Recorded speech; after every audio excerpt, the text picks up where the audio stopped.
Faith 180. You take your faith and you turn it around. Faith 180.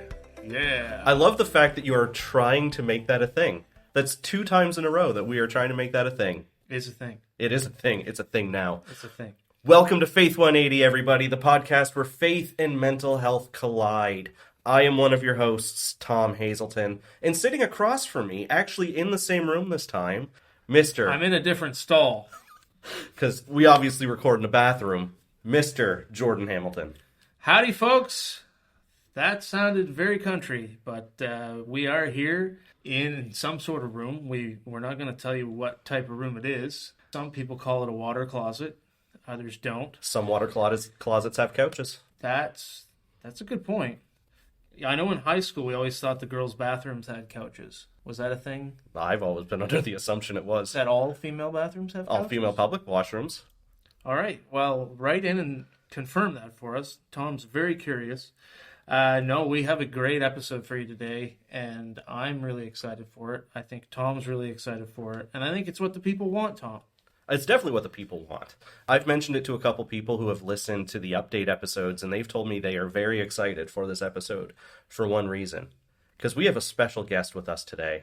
Very special guest. Jordan, would you like to introduce that guest? Yeah, weighing in at, well, we actually don't have his weight, but Dinger Dave is here with us in the flesh. You've heard his name mentioned several times. I have been sent a biography. His name, legal name, Dave Hockley. He's 23, 6'5", with long, flowy hair, and he graduated from Yale. Tom, I'm going to have to say that you probably sent me the wrong biography. Definitely not. That is the one, the only Dinger Dave. But seriously, this guy has been instrumental to both mine and Jordan's faith journey, and we thought it would just be appropriate to have him on as the first guest. Dave Hockley, take it away. I have to introduce myself. You have to introduce yourself. Tell us a little bit about you. Well, coincidentally, I weigh 180 pounds, which I think fits pretty well for Faith 180, does it not? Coincidence, another coincidence. My mind has been blown. None of the other information is accurate. I am 5'11" and stuck, not growing any longer. More than anything, I think I'm just happy to be here tonight with you guys. I think this is the longest conversation the three of us have ever had at once, and we're already just getting started. 100%. The three of us together in the same room, I don't think it's ever happened other than quick, hey, how's it going on a Sunday morning? Frequently, my interactions with you two leave me laughing, and so I can only imagine what the next however long we're going to be yakking and yarning for tonight is how much that's going to produce. So I'm excited for this. That's not much of an introduction for myself, but it's basically just me trying to get comfortable with this setting. Well, just to get you more comfortable, Dave, why don't you just, tell us a little bit of when you moved to Yarmouth, what brought you here? Yeah. Just to get everybody started. And what your role is within the church. Mm-hmm. I moved to Yarmouth in June of 2016, so I've been telling people 7.5 years ago. It's a little generous, but I love Yarmouth. And if you had told me that back, 10 years ago, I would have laughed because I hadn't even been to Yarmouth till I was like 21, having grown up in the valley, still not that far away. But I love it here. I love the South Shore way of life, pace of life. And married to Amy for, get this right, 11 years now. And our son Levi just turned 10 yesterday. And our youngest son, Isaiah, will turn 9 sometime toward the end of October on the 28th. I think for the birthday, he gets a Faith 180. Take your faith and you turn it around. Happy birthday there, young fella. Yeah, good to be in Yarmouth, good to be here. And my role at the church specifically, it was the community pastor for the first 5 years or so. And then that role was changed to assistant pastor. And I didn't know that for about 2 years after the fact. I wasn't told that my title had changed. Not that that matters so much per se, but I kept calling myself by a false description of what I actually do. So I am one of the assistant pastors here. Perfect. And we're probably gonna get a bit more into what your role entails later as we go on. Yep. But yeah, just to get us kicked off, I think Jordan has the first topic he would like to kind of throw your way. Yes, I certainly do. We think it would be interesting, although probably difficult, for you to tell us something you find interesting in the Bible that maybe isn't well known. Or communally known. Just something totally random that's in the Bible that not everybody knows, but maybe they should. Psalm 119 has 176 verses. 180 would have been cooler. It would have. I'm disappointed by 4 verses. So, and actually, I legitimately didn't think I was going to be able to give anything half decent for this question, but so I came prepared with a totally different answer. But Psalm 119 is the longest chapter in the Bible at 176 verses. Psalm 117 is the shortest. I believe it's only got 2 verses. Psalm 118, right in the middle of those two, is I believe, someone can fact check this, the middle chapter of the Bible. I might be wrong. I might be torching that somehow, but I'm pretty sure it's the middle something, and I think it's the middle chapter. I don't even think we look it up. Preferably you don't, but someone else might. Don't pull your cars over and check that, but that's very interesting. I had no idea. And we've actually got some verses from Psalms that we're going to look at tonight. So that's certainly a very interesting point. I know you were going to talk about just kind of what you're reading or liking right now biblically, I think. And if you want to share about that quickly, go ahead.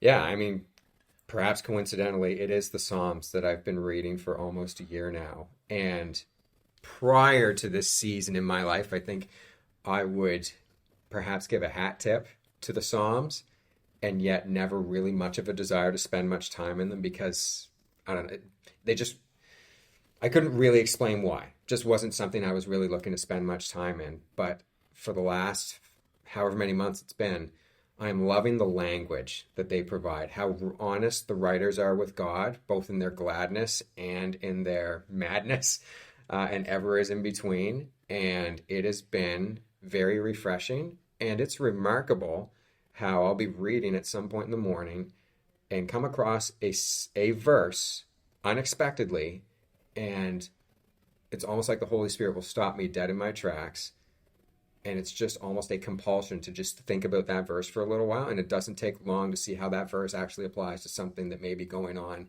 in the background of my family or something I've got coming up that day. Like, they've been great. I've been really enjoying the Psalms, and I've gotten a lot from them. I hadn't memorized hardly any scripture for the longest time, and there were a couple verses that I've memorized in the last little while, and they have been popping to my mind regularly, and it's really cool how God does that. So one thing that was very important for Jordan and I, having you on here, is we really wanted to also kind of introduce everybody to who Dave Hockley is. Because you're Pastor Dave, and it just so happens that you happen to be, for lack of a better term, a professional Christian. And in your occupation is one of those occupations that, forgive me if I'm wrong for even saying this, but it kind of seems like that you always, whenever you're out and about, whenever you're going on about your life, you always have to quote unquote be on. So I think the main thing that we really want to highlight here is just who you are as a person, as well as who you are as a pastor. And that's very important for both of us to get that out as well. So starting mostly with the occupation side of things, what does the average week for Pastor Dave look like? that is a great question that's really hard to give any sort of condensed answer for, because even let alone a week, today was one of the most random days I've had in ministry in quite some time. Not to steal your thunder here, but yeah. Love Atlantic is revving up as well. That's right. And you do head a lot of that. Yeah. So yeah. I can understand how things would be coming at you. Yeah, my role on this team is more, I would say, more random and more seasonal than perhaps other roles. Like Okay. AJ's, among many things that he does, he has the consistency of preaching just about every Sunday. Right. Brett Smith runs youth pretty well every Wednesday night. Mm-hmm. Brett Laidlaw is involved in worship, Tony Langell in kids ministry, so on and so forth. I don't necessarily have those same weekly things. Mine is just I don't want to say randomness of people, but it's kind of randomness of people. Okay. Like today I had, I think, 3 or 4 different meetings, 3 or 4 different phone calls, and they all had different purposes to them. One was a conversation with a middle-aged man who's really close to accepting Jesus in his life. Wow. And that was a great, I would say, pretty intense conversation. The next conversation after that was a quick phone call with a gentleman I know who's suffering from an addiction right now that's really bringing him down. And he just wanted to know if he could come to the church and pray. And so he did. I went and talked with him for 10 minutes or so, prayed with him. The next conversation was with another gentleman who's been part of the church for a long time down at Tim Hortons over all kinds of different things in life. And then praying for another person on the phone who's struggling with cancer. It's so, again, random seems like the cheap word, but every day is so different. Sometimes it could be hospital visits. It could be visiting seniors. It could be trying to get people connected into serving in the church. It could be counseling. And then there's days where perhaps I don't have any meetings. Right. And there's just a lot of the to-do list items, right? Those things that pile up, returning emails, messages, phone calls. And it's honestly one of the reasons why I love my job here is because it's so different day to day. And yet I feel privileged to interact with so many people. I wouldn't trade it. And it's humbling and exciting. But at the same time, I went home and I said to Amy today, like, I am tired, because it seemed every interaction that I had was so different that sometimes I think I took for granted what it takes. And I don't want to overplay this, but today it felt really difficult to turn the mindset to what was required from interaction to interaction, given how different they all were. They're not all like that. No. Today was one of those days. Then there's other days where you come home supercharged and really excited. Every now and then I'll preach. Every now and then I'll host and make a fool of myself while I'm going through the announcements on a Sunday morning. All kinds of different things, but I love my role here. So you had kind of touched on the next question I wanted to ask, and I kind of want to linger there for a little bit. You had mentioned going home and mentioning to your wife you're tired. Mm-hmm. How does Dave Hockley, how does Dave cope? Not necessarily cope.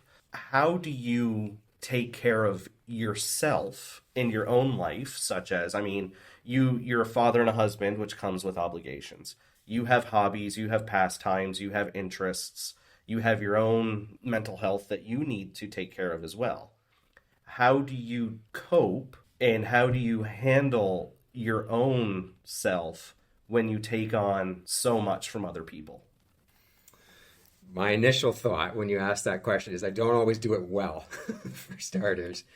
Like Amy would be able to tell you. She knows, and this is probably just a common We couldn't thing. get Amy. She was packed. She was busy. Yeah. She was booked for another podcast. She could tell you right away as soon as I get home what kind of day I've had. I don't hide it well whatsoever. But there are certain checks and balances that I need to have in place in order to be in a good state. Mm-hmm. Like anyone, I suppose, and like anyone, if I'm ignoring those things, I will be a product of how things are going in my vocation, of how things are going in my calling, right? And so, to be specific, like you ask, what are the things that help keep me in a good place? Mm-hmm. I have to Sabbath well, and using Sabbath as a verb instead of as a noun. Explain that, just for anybody who. Absolutely, it's a 24-hour period of a restful state of being that is designed, and I'm not going to perfectly explain it here, but in my mind, designed to remind me that God is God, I am not. He will keep the world turning, and I need to rest because I am limited, I am fallen, I am broken, and if I don't have what I need from Him, I have actually nothing to offer anybody else. And so Sabbath is enormous for me, that rest, and not just 24 hours, 24 hours of Netflix, not just 24 hours of watching the Blue Jays or whatever. It's spending time with him, spending time with my family, spending time with people I connect really well with, and just delighting in those gifts that he has given me, but him being the chief among them. I can tell you that I've pretty consistently taken a day off. Doesn't necessarily mean I've taken a Sabbath. Right. Right? Right. Yep. And that's something I missed for a long, long time. And truth be told, it's something that I missed at numerous weeks through this summer. Like if it's on a Friday for me, and if I didn't do it well, I would pay for it. The rest of the weekend I would pay. And I don't mean to make it sound punitive or anything like that, but it's an opportunity that God has laid out before me to rest and enjoy knowing that he's in control and I'm not. And when I don't take advantage of that, but on the flip side, when I do, I feel renewed. I feel lighter. I feel at peace. So that's one thing, a Sabbath. Also, I have to give my family good time. Like I used to come home when the boys were little, the whole American dream where dad throws away the briefcase, right, when he comes in the door. Hangs the hat. The kids run to him, Yeah. and he's throwing them up in the air. Honey, Like, I'm home. Yeah. that was just about, there were moments where that was a legit interaction, like the boys running at me and me squeezing them, like it was great. And then they'd want to go downstairs and play with trains, and I would lay on the floor beside them and have a really hard time not falling asleep. Right. And so I had to find ways that when I'm with them, where I can actually give them my best, which again is not always such a guarantee. Sometimes I do it well, oftentimes I don't. But if I'm locking in on them, that is one of the things that helps me stay in a good place. For example, last Thursday I got home from work and I finished off a phone call in the driveway, and the way that phone call ended was tough on me mentally. And I hated that because my next step was to go inside the house and I wasn't feeling up to par. And so I went in, I talked with Amy for a minute, just told her I wasn't doing all that well. And I said, just give me a little bit. I went and took a shower. And the most important thing I did that evening was I looked at her and I said, my phone is off for the rest of the night. Nice. And I will look at it again in the morning. And I left it on the charging station, held to that, and it made all the difference. So that was good. And I have to exercise, straight up. I have to move my body. Yeah, I have to exercise too. So those are perhaps some choosing to long-winded abstain. answers, but those things for me are enormous, no question. So one of the things that we kind of wanted to just touch on, but I think you did in a roundabout way, is what you don't do, and that is pray and read your Bible all day. Sure. Which, yes, you are correct. That's not all I do. Although I would argue, or I would desire right now, perhaps, to be operated in a way that I actually do more of that in my role. That's fair. Yeah, That's fair. That's very fair. Because, again, to the point of what I have to offer people of any sort of legitimacy is very limited.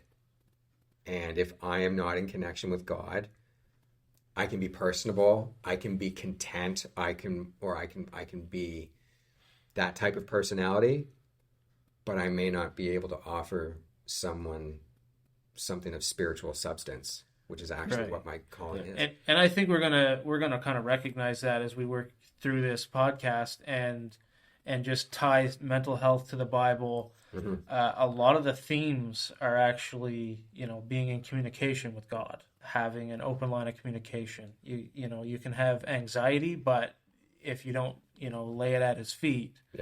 Yes. So Oh. we're going to work through this, but there's definitely a communication aspect to it. And Mm-hmm. one of the things I find interesting that you said was Sabbath. I read a book, and I can't remember if it was Ruthless Elimination of Hurry or God Has a Name, but John Mark Comer emphasizes Sabbath as being, when he got a hold of his mental health and turned his mental illness into mental well-being, Sabbath was very important for him, just to take that time to rest and to truly Sabbath. So one of the questions I drew from your answers was actually, is there a place biblically where you go when you're trying to like disconnect, I guess, from your day to day, some of the deeper conversations you might have. Is there a spot in the Bible that you specifically turn to, or is it just right now the Psalms? Honestly, for a year, it's been the Psalms. Yep. And I would say, because the Psalms have such rich language, covers so many different ways of looking at life, the positive and the negative, the hurried and the quiet. Like, you don't have to look very far in order for God to have something in there that'll speak directly to just about what anyone is going through at any given moment. It's unreal. And I don't think I'm overplaying that, but it's common. I think part of the reason why, because don't get me wrong, like there are mornings where I miss that time, where I don't have that time of reading through the Psalms. In the mornings when I'm engaged, it's common to be only 3 or 4 verses in. And again, he'll just kind of stop me in my tracks and be like, this is for you this morning. It's remarkable. Sometimes I blast right through it. But in the moments where I'm not being thick-headed and being more attentive to what he's trying to say, it's incredible. Have your mind and heart open to receive it that day. Yeah. Yes, absolutely. Yeah. I've caught myself recently, like I'll walk outside and then I'll just have to be thankful, which is something different for me. Mm-hmm. Like, I mowed the lawn the other day, and the lawn looks great, by the way. Mm-hmm. And I just, that proud moment after you've just mowed your lawn. It's the best. Yep. Yeah. I love a freshly mowed lawn. It's my favorite smell in the world, I'm pretty sure. Like your house just looks like, somebody painted it, even though all you did was mow the lawn. Better curb appeal. Yeah. Instant. Oh, man. I don't even know where I was going with that, but... Well, can I speak to that? Talk about being grateful. Yeah. Yeah. Yeah, I just recently been... Every time I go outside, I'm like, thank you for this day. Mm-hmm. But before you speak on what you want to speak on, Dave, yep. I know me, when I started taking, for lack of a better term, the blinders off on life, I would actually every night sit down and reflect on the day and physically write out everything that happened that I was grateful for. And I'm talking about even like great things to, I got to spend this awesome time with my family, whatever, to even just, I was able to get up and out of bed this morning. Yeah. So taking that practice, I did it for about 2 or 3 years. And now I just feel at the end of every day when I'm laying in bed, I'm just like, it was a great day. Even though it could have been a terrible day, all in all, I just reflect on the positives, and it just became practice in my life. So Love it. Love it. You wanted to speak on something. Being grateful. I'm being grateful. Yeah. So you talk about like the whole disconnecting through or refilling through scripture. Where am I looking in the Bible? Yeah. Yep. Really, lately it's been that Sabbath practice, and I feel it sounds so cheap to say I tried this once and it worked really well, so it's a thing for me. But I think the other day I found a good... There's worse things people have tried once and thought were good for those. Right. So anyway, sorry. Well, that's okay. So that Thursday evening when I came home, turned off the phone, and that was just an evening of vegetating. Like, it was great, and just kind of turning everything off. The next morning I came in to the office, which I like to do on a Friday because there's no one else here. Like, the office is closed that day. And I took half an hour, looked through messages, emails one more time, answered them, and then my routine has been going into the sanctuary, putting a timer on my phone for an hour, flipping it over and not looking at it. And I have 2 journals, one for work thoughts, one for personal thoughts. So that anything work comes up in my brain, I just dump it and I move on from it. And that's an hour of, because I find it, some people can hear from God, like they can take 5 minutes and give him their full attention. It takes me a little while to almost get worked into it. And so that hour of sitting with him, like sitting by the cross that we have in the front corner of the sanctuary, reflecting on what Jesus has done for me, allowing him to speak to me, that is such sacred time where not only does he distance me from work, he brings me to himself, and it's unreal how I never expect he's going to reveal to me what he reveals to me. And I'm talking about what he impresses on my heart, of things that he wants me to talk to him about, things perhaps that I need to confess, things that I need to take joy in, things that I need to be corrected in my thinking on. But really, we all know this, our lives are so perhaps unnecessarily busy that without that quiet time, and for me it needs to be an extended period of time, even just an hour, it gives him a chance to get in the door that I don't afford him enough. And it's dynamic, might not be the right word, but it's sacred. And I'm really looking forward to Friday. So if there's a big takeaway here for everybody, it's to give Sabbath a try. I don't think there'd be any negative connotations to doing so. It certainly helped Dave. I do want to just recap. Dave is the assistant pastor, not the community pastor. Which he didn't know for 2 years. I had no idea. Which he didn't know. He doesn't just sit and pray and read his Bible all day, although he wishes he could do more of that. You know, you spend a lot of time counseling. One of the things I wrote down is not a counselor. Funny you say that. Go ahead. Well, it's just funny you say that because, my wife and I have spent time talking with Dave, and, he's bestowed some nuggets of knowledge, and it's great stuff, you know what I mean? And he always ends it with saying, I'm not a counselor. But we're like, but that's what our counselor told us. Like, and we had to pay, $160 an hour. Yeah. Don't tell me that. But you know what I mean? He's going to charge us more for this. Oh, no. We're not paying by the hour. No, that's good. No, that's pretty funny. But, he'll tell you that. He's not a counselor. But, pastors do go through a lot in a week. And it's not just reading the Bible. It's not just working on Sunday, which I have as another myth. Pastors only work Sunday. Right. Great, best job ever. I mean, It's amazing. yeah, yeah. Roll in Sunday. Yeah. Say a few words. If you're at the right church, you'd get probably a potluck. Oh, yes, the Sunday potlucks, yeah. You could be a potluck pastor. The potluck pastor day. Just skipping around at all the potlucks. I will say, I think something I feel strongly about is the whole ordinary person thing. Mm-hmm. I find pastors can be unnecessarily elevated. We are just human. Yeah. Amy and I have had disagreements this week, which is a polite way of saying we had a fight earlier in the week, right? I mess up in raising my kids. Yeah. Like, I think, and perhaps that comes from Southwest Nova, largely Catholic background of elevating the priest in a sense, and a lot of that being transferred as a result onto pastors. But I mean, ordinary humans in every sense of the word. And it's funny you say that because when I first started coming back to church, I got to know you a little bit personally, very surface level. Like we haven't gone deep, but I do know a little bit about you personally. Mm-hmm. Yep. Same with Brett, AJ. I know them a little bit personally. I got friends with a former staff member. We're really good friends with Mark.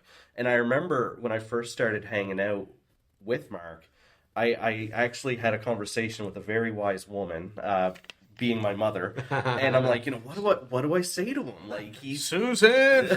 I'm like, he's a pastor. What do I say to him? And she's like, well, what do you mean? What do you say to him? She's like, talk about common interests. I'm like, well, what am I going to have in common with him? And she goes, Thomas, he's just a normal person. Oh, perfect. And it clicked. Absolutely. And I'm like, absolutely. you're right. Like, yeah.